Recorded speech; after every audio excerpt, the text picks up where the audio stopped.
안녕하세요. 군사돋보기입니다. 최근 북한에서 ICBM을 발사할 정황이 나타나고 있으며 대규모 핵실험까지 진행하려는 등 심상치 않은 도발을 일삼고 있습니다. 이에 따라 미국의 바이든 대통령이 웬만하면 잘 추진하지 않는 아시아 지역 방문의 첫 번째 가장 중요한 핵선지로 우리 대한민국을 향했는데요. 이 때문에 현재 한반도 주변에는 미 해군의 세계 항모 전란이 전개되고 핵전쟁 지휘기가 전개되는 등 어마어마한 전력들이 함께 대동되고 있습니다. 이에 따라 역시나 북한의 반발은 당연하고 중국까지도 크게 경계를 나타내며 한국에 대한 살벌한 경고를 남기기까지 했습니다. 중국이 한국 외교 전략의 변화는 한중 경제 무역 관계와 한반도 문제에서 대가를 치르게 될 것이라고 경고한 것인데요. 하지만 이제는 상황이 달라지고 있다고 볼 수 있습니다. 한국을 찾은 미 바이든 대통령은 곧바로 세계 최고의 반도체 기술을 가진 삼성전자를 찾았으며 우리는 미국과의 반도체 협력을 이용해 중국마저도 압박할 수 있게 될 전망인데요. 이번 미 바이든 대통령과 우리 한국 정부의 협력이 어떤 결과를 낳고 있길래 이것이 가능할까요? 전문가는 아니지만 해당 분야의 정보를 조사 정리했습니다. 본의 아니게 틀린 부분이 있을 수 있다는 점 양해해 주시면 감사하겠습니다. 현지 시각 5월 20일 오후 오산 공군기지에 미국의 대통령 전용기 에어포스 1이 착륙함에 따라 미 바이든 대통령의 방한이 시작되었습니다. 2박 3일간의 이번 방한 일정 중 바이든 대통령의 첫 행선지는 바로 삼성전자의 평택 캠퍼스였던 것으로 밝혀지며 한미 간 반도체 기술 동맹이 크게 강화되고 있다는 분석이 나오고 있는데요. 중국 관영 인민망은 한국의 새 대통령이 미국을 방문하는 것에 앞서 미 바이든 대통령이 먼저 방한하고 일본보다 한국을 먼저 방문한 것은 파격적인 일이라고 평가했습니다. 그만큼 현재 국제 정세에서 한국이 차지하는 중요도가 크기 때문이라 할 수 있는데요. 이는 곧 한국이 일본, 대만, 중국과의 반도체 전쟁에서 미국과의 협력을 받으며 크게 유리해질 것이라는 전망을 내놓게 하고 있습니다. 이번 미 바이든 대통령의 삼성전자 방문은 곧 한미 반도체 동맹 강화를 크게 상징하는 것으로 평가되고 있는데요. 안기현 반도체 산업협회 전무는 이에 대해 미국은 첨단 반도체 제조 기술을 보유한 기업의 도움이 절실한 상황입니다. 바이든 대통령의 삼성전자 방문은 자국 반도체 네트워크의 한 축을 담당할 기업을 직접 눈으로 확인한다는 의미가 있습니다라는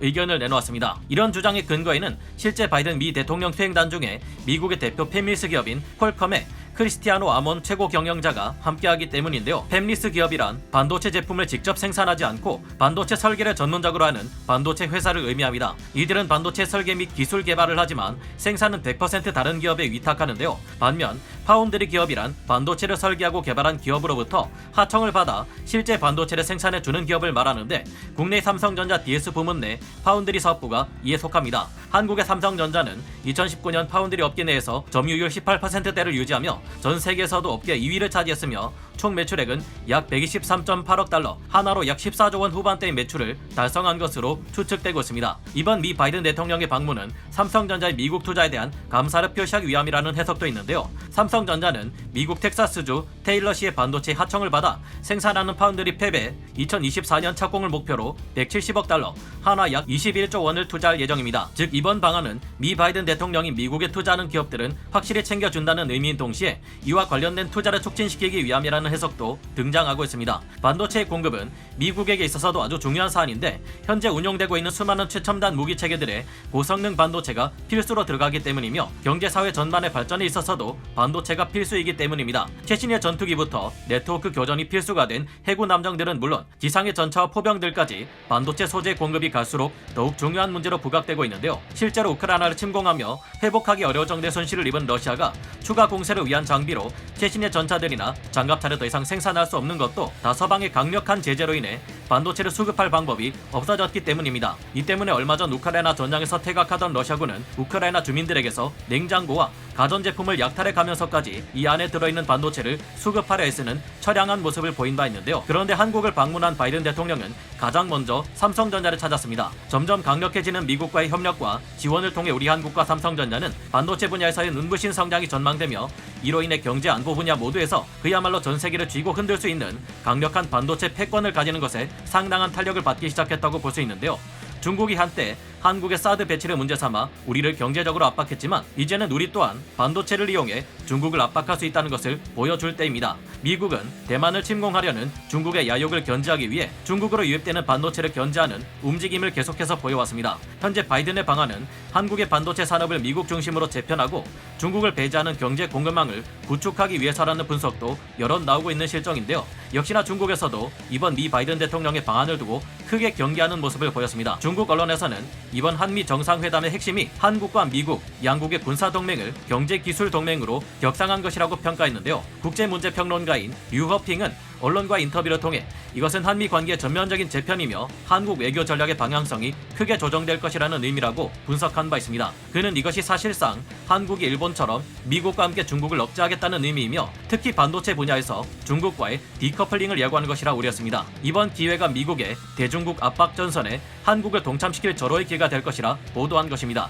이와 함께 그는 이 같은 한국 외교 전략의 변화는 한중 경제 무역 관계와 한반도 문제에서 대가를 치르게 할 것이라는 경고를 날려 우리의 심기를 대단히 불편하게 만들고 있는데요. 우리가 미국과 중국 사이에서 미국과의 반도체 동맹을 선택할 경우 우리나라 반도체 중 많은 부분을 수출하고 있는 중국에서 한국의 반도체 수입을 금지하겠다고 선언할 경우 이로 인한 경제적 타격이 심각할 것이라는 시각도 있습니다. 그러나 이 같은 상황은 미국이 중국의 반도체를 제재하면서 달라지기 시작했는데요. 실제로 중국은 반도체 굴기를 선언하며 스스로 2025년까지 반도체 관련 핵심 기술과 부품을 70%까지 자급자족하겠다는 제조 2025 정책을 추진하고 개별 기업 지원과 인프라 투자에 사활을 걸어왔습니다. 미국 반도체 산업협회 SIA가 발표한 바에 따르면 중국은 2021년 한 해에만 28건의 반도체 공장 신설 프로젝트를 발표했고 260억 달러, 하나 약 32조 2140억 원을 투자했다고 하는데요. 중국이 이처럼 스스로 반도체를 자급자족하겠다 선언한 이유는 강압적인 태도로 주변 국가를 압박하는 중국에 대해 미국이 반도체 공급을 제한하는 강력한 제재를 가해왔기 때문인데요. 이로 인해 국내 반도체 기업들에 대한 경제적 타격이 심각할 것이라는 우려도 있었습니다. 그러나 실제로 중국이 추진 중인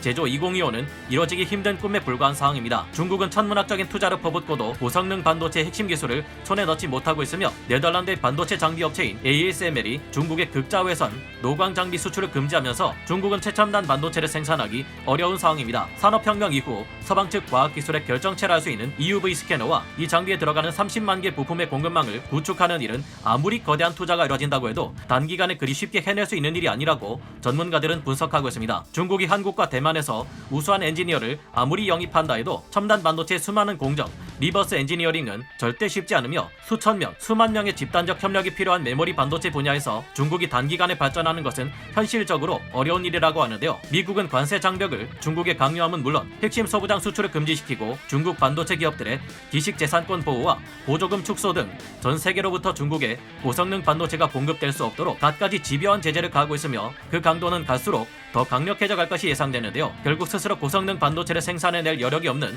중국이 한국에게 반도체를 공급해달라고 부탁할 수밖에 없으며 실제로 미중 무역 전쟁이 시작된 이후 반도체 수입처를 다변화하기 위해 한국산 반도체를 찾는 중국 반도체 업체가 많아지고 있는 것으로 파악되고 있습니다. 이제는 우리가 중국에 반도체를 공급해주겠다는 계약을 추진할 경우 그 대가로 다른 것들을 요구할 수도 있을 텐데요. 다만 우리도 이제는 믿을 수 없는 중국을 대신할 만큼 거대한 반도체 수요처를 찾아야 하는데 미국 시장만으로는 이것이 어려울 것으로 보인다는 점이 문제입니다. 그러나 미국 정부는 지난 3월 한국과 일본, 대만 정부에 개별적으로 칩4 반도체 동맹 결성을 제안하면서 중국을 배제한 반도체 공급망 구축을 추진하고 있으며 미래 산업 동향을 볼 때 반도체가 점점 더 중요해지고 있기에 다른 국가들에서 대체 수요가 지속적으로 발생할 것이라는 희망이 있습니다. 미국은 다수의 반도체 관련 원천 기술을 확보하고 있으며 언제든 이를 무기로 중국의 반도체 숨통을 조일 수 있고 그동안 거대한 자국 시장의 수요를 무기로 우리말 안 들으면 너네 물건 중국에 수출하는 것 금지시키겠다는 식의 횡포를 자주 보여온 것이 중국인 만큼 앞으로는 대부분의 반도체 수출국들도 중국을 대신할 수 있는 안전한 수요처를 찾으려 할 겁니다. 지금 당장은 국내 반도체 생산량의 60% 수요를 담당해온 중국을 포기하는 것이 아쉬울 수 있겠지만 미래 수요에 대응하기 위해서는 중국이 아닌 새로운 수요처를 빠르고 다양하게 확보할 필요가 있지 않나 생각해봅니다. 여러분의 생각은 어떠신가요? 오늘 군사 돋보기 여기서 마치고요. 다음 시간에 다시 돌아오겠습니다. 감사합니다. 영상을 재밌게 보셨다면 구독, 좋아요, 알림 설정 부탁드리겠습니다.